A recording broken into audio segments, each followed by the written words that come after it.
मैंने कैप्चर किया 350 प्लस पिप, वो भी एक सिंपल सा स्ट्रेटेजी का यूज करके।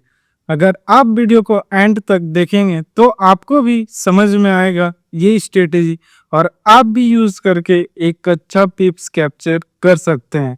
तो चलिए मैं अपनी स्क्रीन पे लेके चलता हूँ कि मैं कैसे इतने बड़ा पिप्स कैप्चर किया और कैसे आप भी कर सकते हैं। तो पूरा वीडियो को एंड तक देखिए, तब आपको कुछ स्ट्रेटेजी समझ में आएगा कि कैसे स्ट्रेटेजी का यूज किया जाता है और कैसे एक छोटे से रिस्क लेकर एक बड़ा पिप्स कैप्चर किया जाता है। चलिए तो मैं अपने स्क्रीन में लेके आ गया हूँ। मैंने बाय किया था यहाँ पे ये वाली जो कैंडल क्रिएट हुई थी, इसी में मैंने इंटर किया था। और ये इंटर करने का मेरा सिंपल सा लॉजिक था।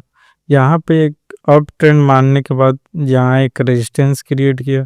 रेजिस्टेंस क्रिएट करने के बाद दोबारा इस रेजिस्टेंस पर नहीं जा पाया। अगर यहाँ पे ब्रेकआउट देता तो मैं सोचा था कि यहाँ मैं बाय कर सकता हूँ, बट यहाँ गया नहीं और तुरंत ही ये शार्पली मूव कर गया नीचे और यही रेंज में फिर कंसोलिडेट करने लगा। और यहाँ एक सपोर्ट बनने के बाद ये सपोर्ट एरिया में आया ही नहीं था एक भी बार।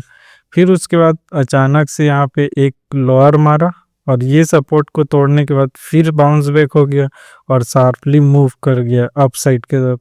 जब अप साइड पे मूव किया तो यहाँ एक रेजिस्टेंस क्रिएट किया। रेजिस्टेंस क्रिएट करने के बाद मैं वेट कर रहा था कि कहीं पे एक अच्छा मौका मिले और मैं इंटर करूं। यहाँ पे इंटर करने का तो सेंस ही नहीं था कि यहाँ पे करूं और एक अच्छा मूव दे सकता। यहाँ तो कंफर्म था कि यहाँ एक रेजिस्टेंस है, रेजिस्टेंस जब ब्रेक होगा तो यहाँ पे इंटर कर सकते हैं, तो एक अच्छा रैली मूव करने को मिल जाएगा। बट ये रेजिस्टेंस ब्रेक नहीं किया और तुरंत ही शार्पली नीचे आ गया। फिर नीचे आने के बाद मैं वेट कर रहा था कि इस लेवल के ऊपर निकले तो मैं इंटर करूँगा, बट यहाँ पे एक भी जगह ये ब्रेकआउट नहीं किया। और यहाँ पे एक लोअर मारने के बाद ये वाला लो ब्रेक हुआ और ये अप साइड मारने के बाद दोबारा नीचे आया और यहाँ पे इस वीक को ये सपोर्ट लेके फिर से एक स्ट्रॉन्ग बुलिश कैंडल बनाया। तो ये बुलिश कैंडल क्रिएट होते ही मैं इंटर कर गया था और उसके बाद मेरा स्टॉप लॉस यहाँ पे था और मैं एक अच्छा शार्पली मूव कैप्चर किया। तो एक ट्रेड को समझने के लिए आपको इतना देर आपको वेट करना पड़ेगा सिंपल सा लॉजिक के लिए कि कहाँ पे मैं इंटर कर सकता हूँ और एक अच्छा पिप्स मैं कैप्चर कर सकता हूँ। जब तक आपके पास प्लान नहीं रहेगा तब तक आप एक अच्छा पिप्स कैप्चर नहीं कर सकते। इसलिए प्रॉपर प्लान बनाए कि कैसे अगर मार्केट बिहेव करेगा तो कैसे मैं इंटर करूँ, कहाँ मैं बाय कर सकता हूँ, कहाँ सेल कर सकता हूँ। ये चीज़ आप अगर प्रॉपरली प्लान नहीं करेंगे तो आप सरवाइव करना बहुत ही मुश्किल है।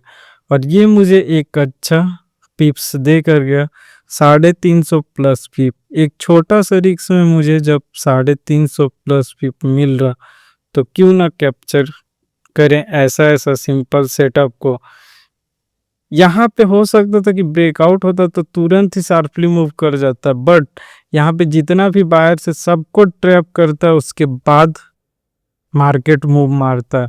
आप क्या सोचते हो पहले ही मूव में कि ये अच्छा सा सिंपल सा चार्ट बना है, यहाँ पे सिंपल सा एक कैंडल बना है और यहीं पे इंटर करके मूव कर जाए, बट ऐसा नहीं होता है। अगर मार्केट बुलिश मूव मार रहा तो आपको वेट करना पड़ेगा। एक मूव मारने के बाद अगर रैली दिखाना है उसको बुलिश में तो मूव करने के बाद वो जरूर पॉज लेगा, पॉज करने के बाद वेट करेगा, अप साइड मूव मारता है।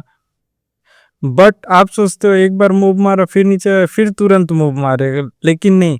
एक बार बड़ा मूव मारने के बाद रेजिस्टेंस क्रिएट करने के बाद वेट कीजिए कि यहाँ पे ब्रेकआउट आ रहा, फिर नहीं। अगर आ गया तब तो मूव करेगा, नहीं आया तो देख रहे कितना बड़ा रेड कैंडल, इसमें कितना बायर ट्रैप हो गए होंगे और कितना बार बायर यहाँ पे ट्रैप हुए होंगे। उसके बाद लास्ट में ये मूव जो बायर सस्टेन किया होगा उसको ये मूव कैप्चर करने को मिला होगा।